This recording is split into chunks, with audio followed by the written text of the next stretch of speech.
And Zakira is also here. Cool.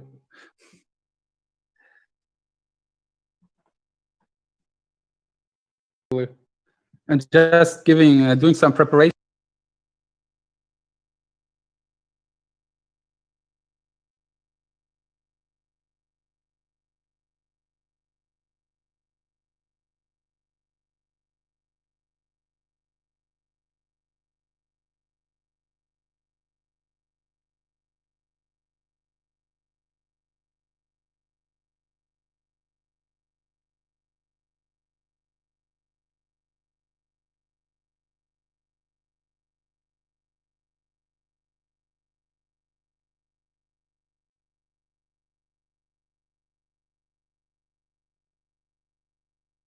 Week on August 15 at 3 p.m. GMT between Andrea Muzzi from Italy and Alex Mullen from the US.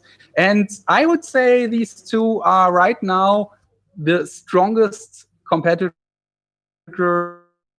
on Memory League. And Andrea has won the last two big matches against Simon Reinhardt and has won the season and the remote championship. So I think that will be a very exciting match. And the first thing what I want to do, Alex is also already here. The first thing what I want to do is my voice is low. Okay, so maybe I just talked and no one got it. Is my voice too low? I don't think so. Background music still running. Sorry, guys. Okay. Thank you. So, yeah, and we will have Alex and Andrea here in a second. They are already in the Zoom call, and I will show them. I will share the screen with you in a few seconds. First thing, what I want to do is I want to introduce you to what we are going to do next week. So the Arena of Memory, yeah, it's a name I just came up with, or Simon came up with. These two competitors will play a match on Memory League. If you haven't seen Memory League yet, just go on www.memoryleague.com, and they play a match of 3 sets. And that means that in each set, both can choose disciplines. We have on Memory League 6 possible disciplines. It is cards, images, international names, numbers, words, and national names. And let's say Alex starts and he chooses cards, then they play a game of cards. And the winner of the cards event will get the point. And then Andrea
السلام عليكم ورحمة الله وبركاته. أهلا وسهلا مشاهدينا الكرام حول مواجهتنا اليوم. طبعا المؤتمر الصحفي الخاص بالمواجهة بين أليكس ميلن وأندريا موزي من إيطاليا 16 أكتوبر أغسطس 16 أغسطس تكون بين مواجهة بين أفضل لاعبين في رياضة الذاكرة. حاليا يعني المؤتمر الصحفي قد بدأ ونترككم الآن لمتابعة البث الصحفي. إذا كنتم تتابعونا عبر قناة اليوتيوب رجاء مشاركة هذا البث المباشر ووضع أسئلتكم إذا تحبوا يعني عندكم أي أسئلة للمواجهين. نخلوكم مع البث المباشر وتفرجوا إن شاء الله. مشاهدة ممتعة للجميع.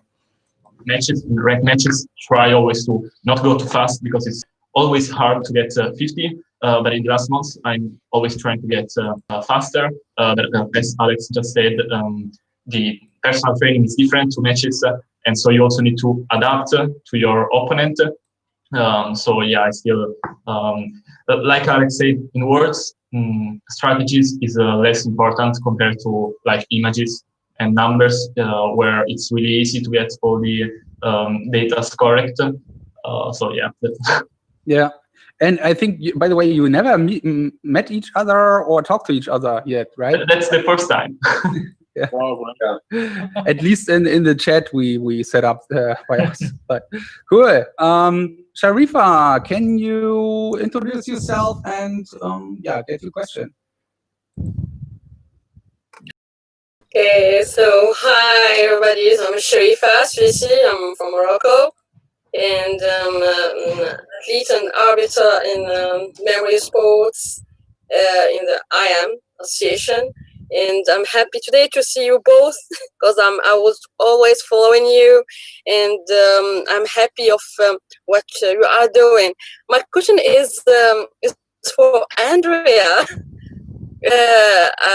You are new in memory sports, comparing with other athletes, and I saw that last year you have improved in your results from last year to today. I have seen a post you have done these last days, and how you were happy about your improvements. Could you tell us what is your secret, except training, of course? What is the secret in your point of view? Okay, so there's no real secret. The main thing is not, I think it's not just how much you train, but how you train, because my main focus is always to get faster than the time before. So I usually don't care too much about accuracy. I just try to always get faster, except before the competition, because I need to adapt my speed to trying to have the best performance compared to the optimal speed. But usually, apart from conditions, I always try to go faster, and most of the time I have better results because maybe, let's say, in speed numbers I try way too much, have bad score, or again, I most of the time don't complete all the data because I just try to focus on speed, and I think that's the main thing that made my improvements really fast. Okay. So and that's also something that I learned from Alex, because by reading his blog, in which he often talks about speed race and going faster, and so yeah. So, okay, for speed is something we have to learn from both of you, Andrea and Alex. So thank you for your answer, and see you. Thank you, Sharifa. And yeah, go ahead and other questions. If not, so I will Yep. Okay. Go ahead. Yeah. Okay. Hi. Onka. Yeah. Hi. Hi, Andre and hi, Alex. Okay. So, question. Now, since both of you are medical background, am I right? Like, I'm sure, but Andrea, you're from medical background, like medicine. Sorry, can you repeat, please? You're a medical student. Oh yeah. Yeah. Okay, so both are AMs, like Alex Mullen and Andrea Muzzi, and both attended very few competitions, but both are like great in their disciplines, and both are from medical background, like medicine. Okay, so usually people discuss about how memory techniques help in your profession or in medicine, etc. But my question is not that. My question is totally opposite to that. So being a medical student, okay, from the medical background, like how it really helped you in the memory sports. Let me add something to that. Let us say Alex, the medical student versus Alex, the non-medical student, or Andre, medical student versus Andre, not medical student. So, like, do you see the difference? Like, being a medical student, did it like really help because you know much more about our brain, how the brain functions, and the sleep orders and the diet and things like that. So, whether like being in that profession like really help you to improve the memory sports in the sports? That's my question. So I actually think it's the opposite. So I think it's kind of a disadvantage because you are more like you have more stuff to do, and also me and also Alex, we both take a year off from university to do memory sports to have more time for that. So personally, I think it's a disadvantage from that point of view in terms of how much you can practice, how much you can travel. Okay. No. Let us say you are given a complete 1 year off to just attend the memory championship. So my question is like being from a medical background. So does it like really help you as a memory athlete to improve in your all the disciplines and maybe you change your lifestyle here and there, maybe food and diet and things like that. So I personally think no. Alex? Yeah. I can. Well, let me just say one quick random thing before I answer, which you were mentioning kind of like some weird similarities between us. I'm actually I'm actually half Italian also. I don't really look it, but my mom's last name is Calzetti. So that's kind of another thing. I'm not sure that many people know that, but I'm more Italian than anything else. So in terms of your question, that's an interesting question. I don't think I've really ever thought about it that way because usually, like Andrea said, it's more thinking like, oh, does the memory sports help the medicine? Mm-hmm. And I think I tend to agree with Andrea. I don't think it makes that much of a difference. I think you could make the argument that like, just having to kind of get through medical school and having to kind of improve your time management and your discipline in various ways does kind of help it, but like Andrea said, that's also pretty largely offset by just not having as much time.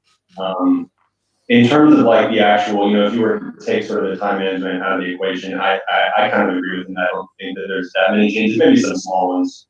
But in terms of changing the diet or the lifestyle, I don't know that I've necessarily done that as much. I mean, the only thing I can think of is that there are certain things that I definitely, having like worked in the emergency room occasionally, there's certain activities that I definitely avoid, like riding four-wheelers or motorcycles or stuff. So in that sense, I've kept myself alive. Okay. But most of the things I think would be pretty subtle. All right. Okay. Yeah. Thank you. Good, thank you. Thank you. I have a few more questions. Can I ask now or later? One more now and then someone else. Okay. So this is regarding speed cards, and the question is to both of you. Speed cards. Okay. So I just calculated like. So it's like you do it so fast, and it's like per second you are actually memorizing more than 3.5 cards per second. And I know that Andre uses PAO system, and Alex, you use 1352 system, right? Yes. Yes. Okay. And it's very complicated. So like he had shared his system and how he does, and there are no fixed images per location, so it depends on the color of the card and it changes. So my question is like in that fraction of second, like per second, you are actually memorizing 3.5 cards or maybe more than that. Okay. So what exactly is going in your mind? Like, and I have seen both of you, you slide through all the 52 cards. It's not like 2 cards together or 3 cards together. So like what exactly is going in your brain, like when you're memorizing 2 cards together or 3 cards together? Definitely you can't be like reading the images, because I read the images, like I read like book, jack, car, etc. But you don't have that much of time to like read the images, and you just quickly go through and you memorize like 3.5 cards per second. So how do you do that? Like what exactly is happening in I guess I can start. Yeah. I think for me, a lot of the training is just to really get the whole process to be as automatic as possible. So the truth is, I don't necessarily think about it very much. Mm-hmm. For me, it's just as simple as trying to see the image and just throw it in the location as fast as possible. And there are some images, like, I guess they, would probably be considered my worst images or slower images, where I still like kind of subconsciously sort of sound it out from the card pair. Mm-hmm. And then some of them, it just kind of, the image just kind of comes right there. Especially, I think, for the face card pairs, where, they're not really part of my normal number system. Those tend to be slower. Mm-hmm. But other than that, it really is pretty much as simple as trying to just see the image and then put it in the location as quick as possible. That's really all that's going through my head. So you are not exactly like reading the images, it just pops out like that? Like Sort of, I would say most of them do, but there are some exceptions. Okay. Yeah, thanks. Yeah, that's the same for me. The only thing I want to add is that the one thing that I think makes a big difference is to not subvocalize, but just pronounce the words in your mouth or in your head. This, I think, will make you slower. And this is related to, sub 20. Going faster than that, it's really hard if you keep subvocalizing. I don't know if it's the same for Alex, but I personally don't vocalize. Yeah, I tried to. What was I going to say? I think part of what I was going to say is the speed, and just like focusing on practicing speed and speed drills kind of goes along with that, sort of hand in hand, like Andrea was saying. When you try to push your speed as fast as possible, there comes to a point where you can't sub-vocalize anymore if you try to just see the image as fast as possible. So training that, I think, kind of organically removes the sub-vocalization. Yeah. Okay, thank you. So much. Yeah, thank you. I still am I still am very impressed by anyone who uses PAO to go that fast.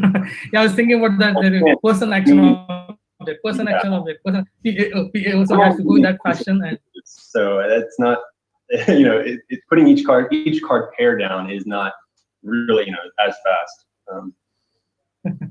Yeah, that's true, but you don't need to think about the numbers of images per location, because it's every time it's 3. You don't need to pick the images from a super big system, because it's a lot smaller. So it's the disadvantage of using PAO are balanced by the advantages of using PAO. Yeah, I didn't mean that to kind of harp on PAO at all. I think like there was definitely a time where I was convinced that the 2-card system was better. And I think that people like Andrea and people like, Gir have kind of just, taken that notion away from me. So I don't believe that anymore. But just as someone who had sort of kind of given up on PAO and gone down this path and not really trained PAO for years and years, it's still very impressive to me, is really all I was trying to say. Thank you so much. I actually think that PAO is a little bit better. Right now, all the 4 world records of cards are done with PAO, and but I think that for numbers, 3 digits is better than PAO, and also all the records were done with PAO. Sorry, with 3 digits. So yeah. Can I ask a quick question? So do you think that numbers for 3 digits is still better because you just don't have those kind of extra things like, say using full 2,700 images or having to do the change locus thing? Is that the idea? That's the point, because for 2-card system, you must have one problem. You have to choose between a variable, numbers of images per location, and a super big system of almost 3,000. So one of these 2, you will have this, and I think it's both are really bad. because you want to have the perfect numbers of images per location, and you want to have all the images clear in your head, and it's hard if you have so much. So that's why I think that PAO is, at least for my point of view, is a little bit better. But for 3 digits, you don't have this kind of problems, because the system, yeah, it's big, but not too much. And the numbers of images per location is up to you. So that's why I think that there's this difference between cards and numbers. Okay, thank you. Yeah, thank you. So I have one question from Simon Luisi here, who is not here in the Zoom chat, but he wrote me some questions. He's the chair of the Canadian Memory Championships. And yeah, so one question is, so what is your personal goal for the event? How do you feel about the possibility that you may lose this historic event? I mean, historic is a bit much, but Alex, what do you think about this question? I think that I'm fully prepared to lose because I have no choice. I mean, Andrea, you know, just for the last several years has just been kind of coming up so fast and getting better so quickly, and just getting way better than I ever was. So, you know, I think it's for me, it's you know, I don't feel like I really have anything to lose, because you know, I haven't been training, you know, as much as I did in the past, and you know, so there's less pressure in that sense. You know, and I don't say that to take away from Andrea at all, because I think that, like I said, even if I was kind of at my peak amount of training, I still would have a very, very hard time. But you know, so I'm all that to say, I'm prepared to lose, but I'm just going to try to, you know, have fun with it. I think it's a fun idea, give it the best I can, and we'll see what happens. Andrea? So first of all, thanks, Alex, for that. I don't think I'm that ready to lose. I hope it's a really hard match, and I will do my best, and we will see. But honestly, I don't really have an idea of the actual level of Alex, because obviously he's not. He didn't compete recently, also in Memory League, so I don't know exactly his level. So I still don't know what to expect exactly. Me neither. Yeah, it will be very interesting. I mean, Andrea, you will have to start maybe doing some strategy. I'm not sure. Last time we talked about, do you have any strategy for this match, or is it the same strategy as always? Just go for speed. Don't think about anything. It depends on the situation, because I repeat, I don't know the real level of Alex, so I will decide during the match. The starting goal is always for me to go as fast as possible, but maybe if Alex will not go really fast, I will obviously adjust my strategy. So yeah, that's it. Okay, cool. Any other questions from the Zoom participants? Yeah, can I ask a question to Sure. Andre?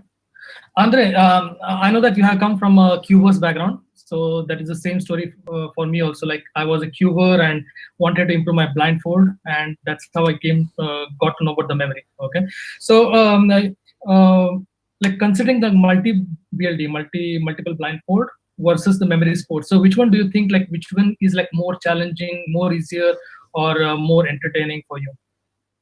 Do you mean which events in memory sports versus multiple blindfold, like blindfold cubing?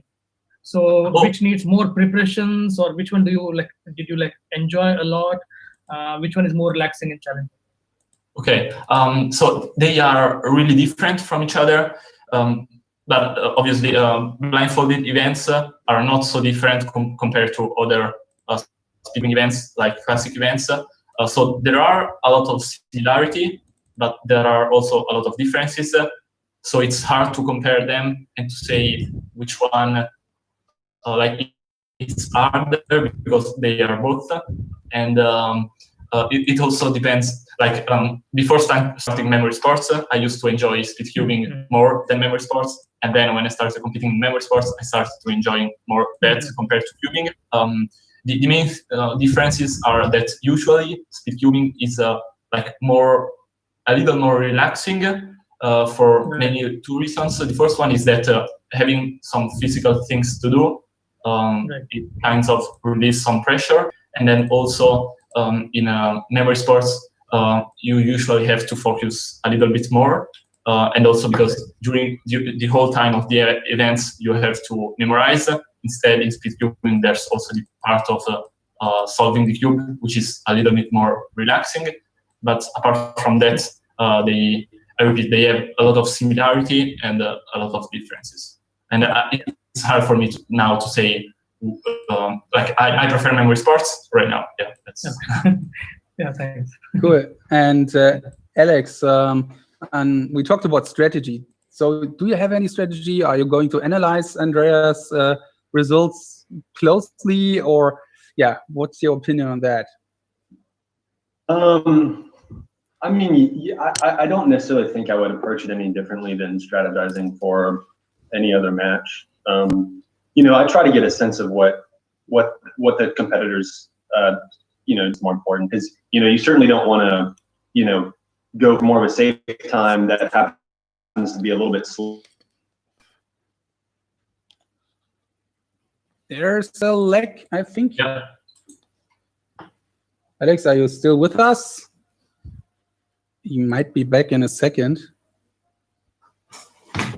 I hope that doesn't happen in the match next week. It will not happen. So meanwhile, any questions for Andrea? From Takero from Japan. Yeah. I think Alex and Andrea is a really, really high level. So I think it is up to your condition. Yeah. So how is condition for Andrea? How is your condition? Yeah. So you mean your physical condition, like stamina?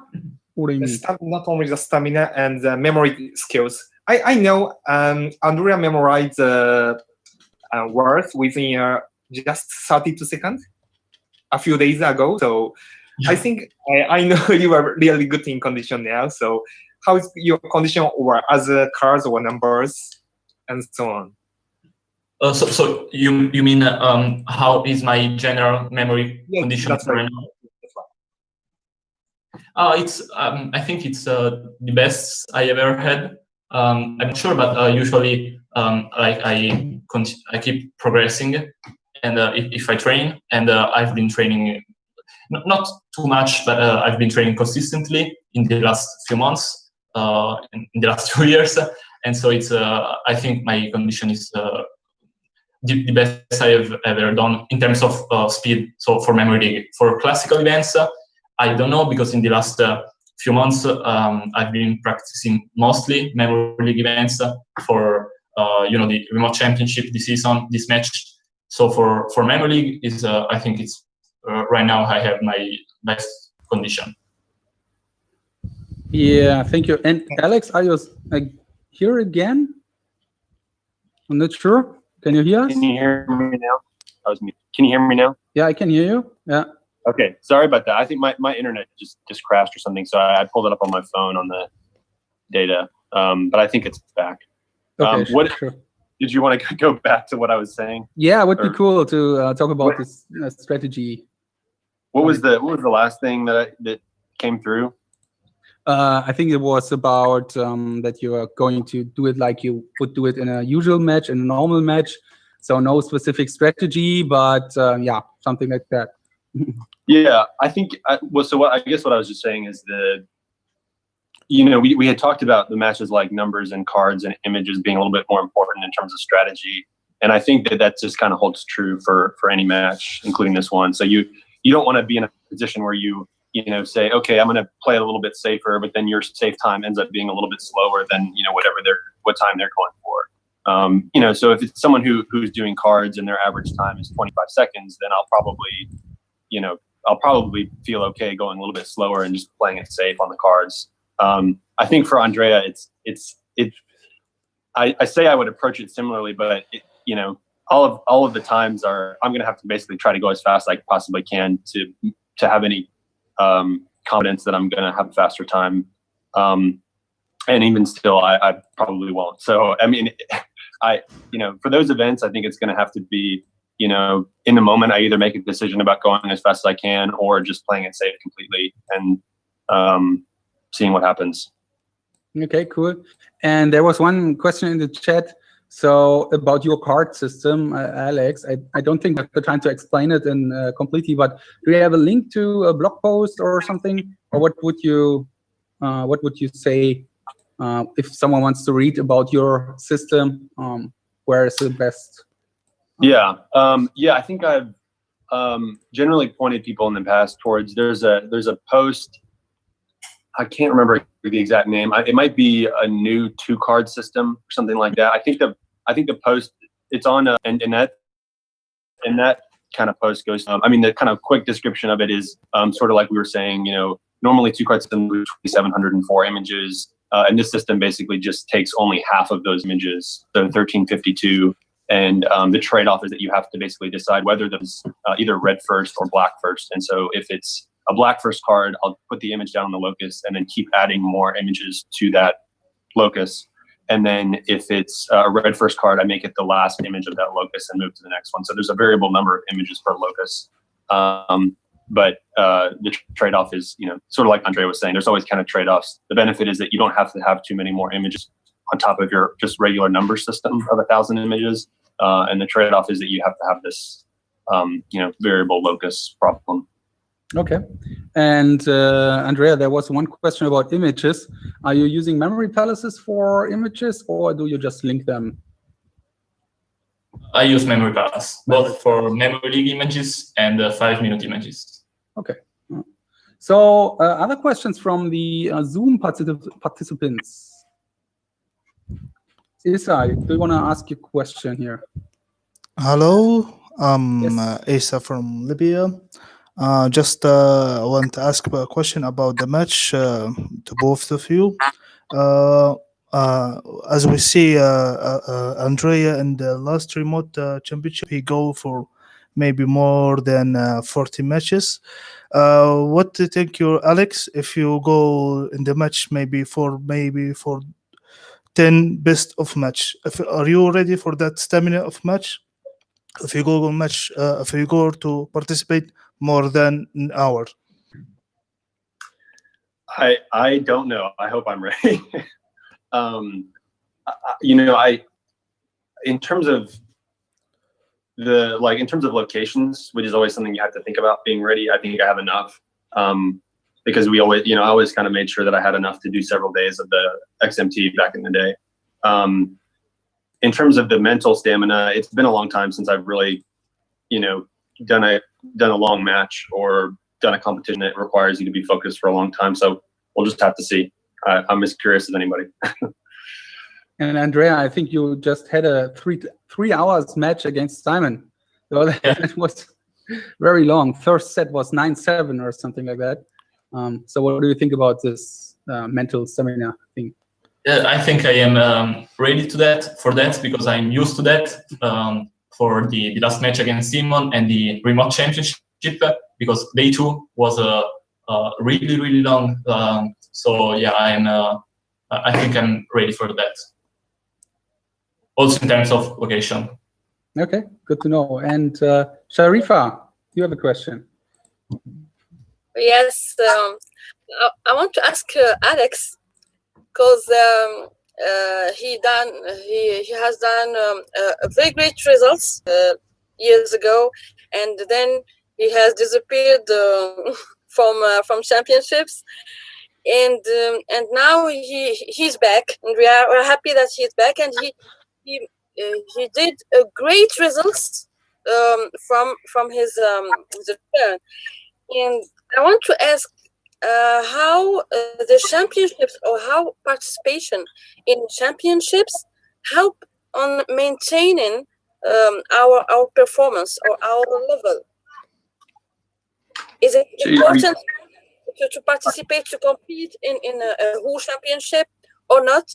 I'm asking that because also we have the COVID virus, and for all this year we haven't championships a lot of championships has been cancelled, and people didn't compete as expected. Yeah, I mean, I think it's always preferable to have as much competition experience as possible. So, I mean, ideally, yeah, it would have been great to have more competition experience recently. It's always kind of been difficult to go, you know, between competitions that are a long space apart. I think that's what I had to do for between 2016 and 2017 World Championships. I didn't compete at all between the two. So that and that was tough. I think there was definitely like an adjustment period that had to happen over the first day or day and a half of the 2017 competition. So yeah, I mean, it would be great if I had some more experience. Thank you. And there was one other question from the chat from Jackie. During the beginning, how did you learn the 1,000 images for the 3-digit system, and how long did it took you to become pretty good with that system? Andrea, so the 1,000 images system for numbers, how did you learn it, and how long did it take you? So to learn it is I think it is just practice with classical memorization and speed drills. That's the main thing, and also something that you want to do is to start to use the images that you already have before having the whole system, because obviously when you start to build your 1,000 images system to when you finish, it takes some time. So I think you want to start to practice the images that you already created before finishing it, and then when you have your system, you should start to practice as much as possible with memorization and speed drills. And I don't know exactly how much, maybe 2 or 3 months to like start to become faster than it was before, but it's really hard to say. And Alex? I think it was pretty similar for me, because when I stopped using the PAO system, I just stopped it completely and just tried to do the other system 100%. For the first like couple weeks, what I would do is when I made the system, I would try to just run through it in order. It's like basically once a day. It usually took me like 20 minutes or so, just trying to run through it from memory. And then after I think those first couple weeks, I started to just practice doing random drills with it and just reading images. So I think I did try to do a little practice by the like sets of hundreds. Sort of like Andrea was saying, doing a little bit of practice before you just finish, going through the entire system. And I think it was pretty similar for me. I want to say it took 3 or 4 months. It might have been like 4 or 5 months though, honestly. I can't really remember, to get back to where I was before with PAO to do it again. Cool, thank you. And we have some questions about learning foreign languages and so on. I would like to put a bit more on the match these kind of questions, and yeah, just go ahead and click on the link which I posted above. And yeah, there's one other question which I want to ask you from Simon Luisi. Andrea, what do you think is your opponent's weakest discipline? Or yeah, so what do you think about that? I think it's words, and then maybe images, and then names. I think, okay. Yeah, it's the podium maybe. And Alex, the same question. I mean, I think my worst event is images, and then probably words. But I mean, that's kind of a toss up. Words is my least favorite event. I like doing images, but I'm not very good at it. My favorite event, honestly though, my favorite events are cards and numbers, and all the other ones kind of are just occupy the same space for me. Yeah, and I mean, what do you think? What is Andrea's weakest discipline? He doesn't have any. That's the problem. Time to have some trash talk here.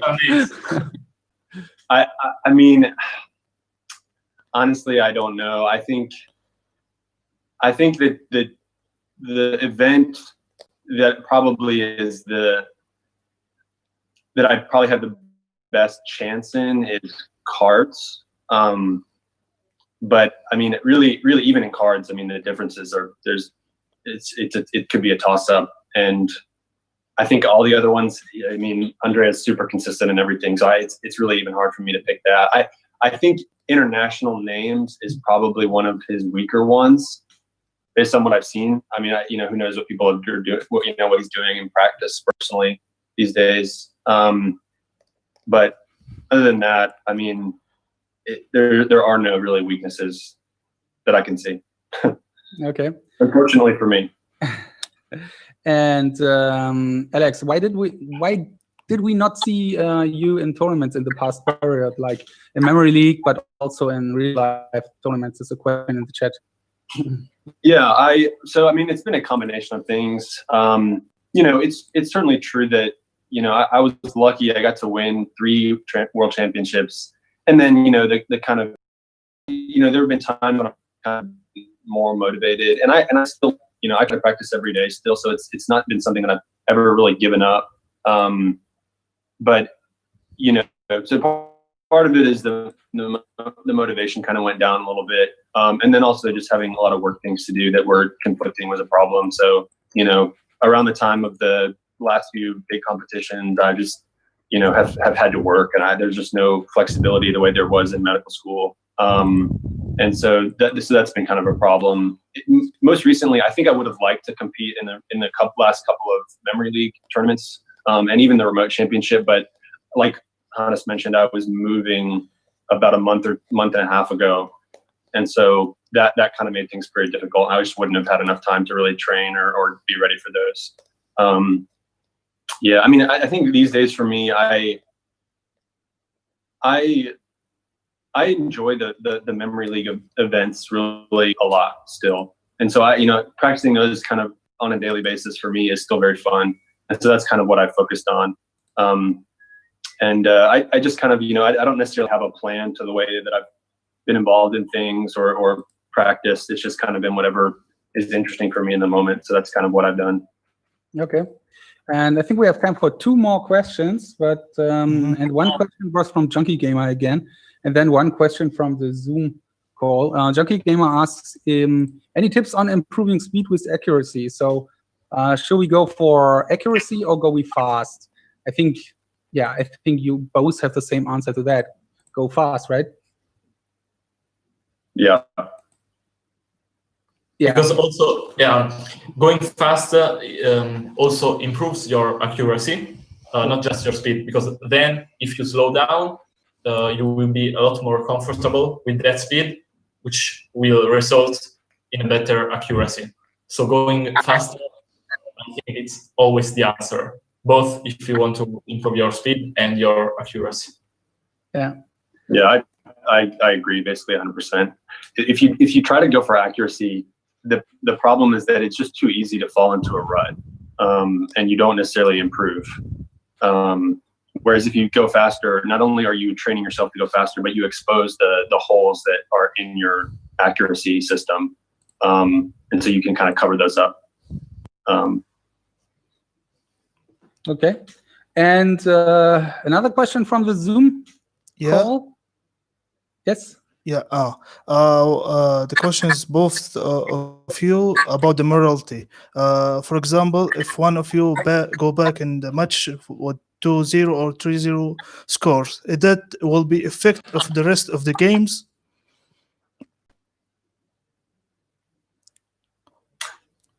Alex? So just like if we go behind early, like is that gonna?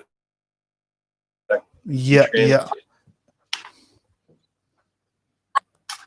I mean, yeah, I think so. I mean, you try to, as a memory competitor, try to just, game because the next game is really the one that matters in the moment. But of course, it's if you down by a lot very quickly, it gets a little disheartening. I mean, there's no question about that. But I think you just try to just focus on the game in front of you, and that's all you can do. Andrea? Yeah, that's the same. I agree. But also, you want to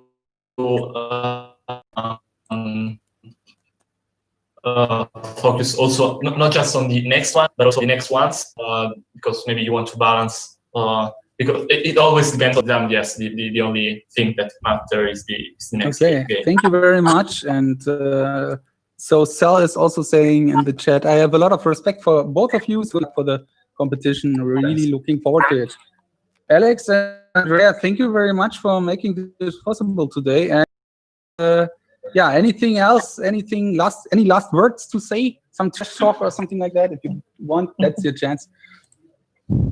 I wish I could trash talk, but I feel like it's just going to come off as kind of sad. Yeah, I mean, I'm again, I just want to say, like, I'm thankful for Hannes for putting this together. I think it's a really cool idea. I wish I was kind of, could give Andrea a little bit more of a run for his money. I think it's going to be really difficult. But, I'm going to do the best I can, and I think it's going to be a lot of fun. And so, yeah, I hope everyone tunes in next weekend, and it should be fun. Thank you. And Andrea? Yeah, that's the same for me. I've been waiting to compete against Alex for a long time. So that's I'm happy that we will finally compete against each other, because the only we just met once in Memory League with just one game in names the last week, and this was the. Okay, I don't ask who won this match, so thank you very much, Andrea, and thank you very much for watching. See you next week, and I think, Andrea, you have a match in Memory League tomorrow, right? Tomorrow, yes. Yeah, so maybe I will be around for that to check your results here. So thank you very much, and everyone in the audience, just tune in next week. Have a nice weekend, and see you soon. Bye bye. إذن هذا نهاية طبعا البث المشترك للبث المباشر المؤتمر الصحفي للمواجهة التي حتتم بين أليكس مولن وأندريا موزي في دوري الميموري ليج. اللقاء سيكون يوم السبت القادم 15 أغسطس عند الساعة 3 بتوقيت جرينتش. ترقبوا المواجهة على قناة تويتش ميمور سبورتس تي في. المواجهة ستكون يعني تاريخية بين اقوى لاعبين في رياضة الذاكرة، يعني مواجهة يعني صعبة جدا في هذه الفترة. شكرا على متابعتكم ولهذا البث المباشر. الرجاء طبعا الاشتراك في القناة وعمل لايك أو إعجاب هذا الفيديو، ونراكم في فيديوهات أخرى. نترككم الآن مع فيديو للتهيئة التريلر الخاص بالبطولة، أو الفيديو المشوق للمباراة المرتقبة يوم السبت القادم بين أندريا شكرا، مع السلامة.